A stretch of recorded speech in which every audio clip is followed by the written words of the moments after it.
Good evening. Market Headlines is ready to provide you information from business and economic. And with me, Kezia Tuju, you're watching Market Headlines. Let's start Market Headlines.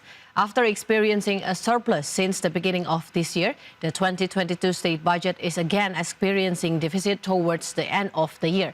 Until October 2022, the state budget deficit was recorded at 0.91% of the GDP. Minister of Finance Sri Mulyani Indrawati revealed that the realization of the state budget until the end of October 2022 experienced a deficit. This deficit became the first after 9 consecutive months of experiencing a surplus. Until the end of October 2022, the state budget has a deficit of 169.5 trillion or equivalent to 0.91% of the gross domestic product. Based on the Minister of Finance records, the October 2022 deficit came from state revenue, which only 2,181.6 trillion, or a growth of 44.5%, while state spending reached 2,351.1 trillion, or a growth of 14.2%.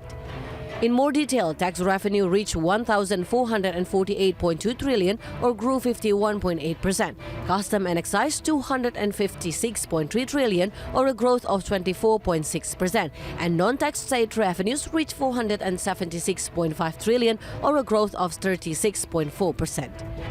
While for the state spending, ministerial and institutional spending reached 754.1 trillion or contracted 9.5%. Non-ministerial and institutional spending reached 917.7 trillion or grew 7.4%. And the transfers to the region reached 679.2 trillion or grew 5.7%. Under this condition, Sri Mulyani ensured that this year's deficit would still far from the state budget deficit target of more than 4% of GDP. Total overall postur sudah mengalami defisit 169,5 triliun atau ini adalah sama dengan 0,91% dari GDP.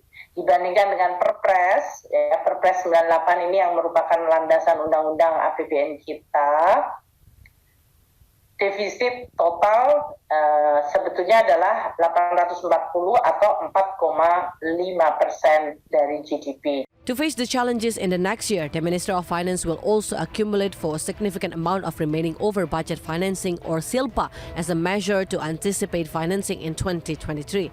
This is to maintain the volatility of funding sources and minimize risks by maintaining a cash buffer.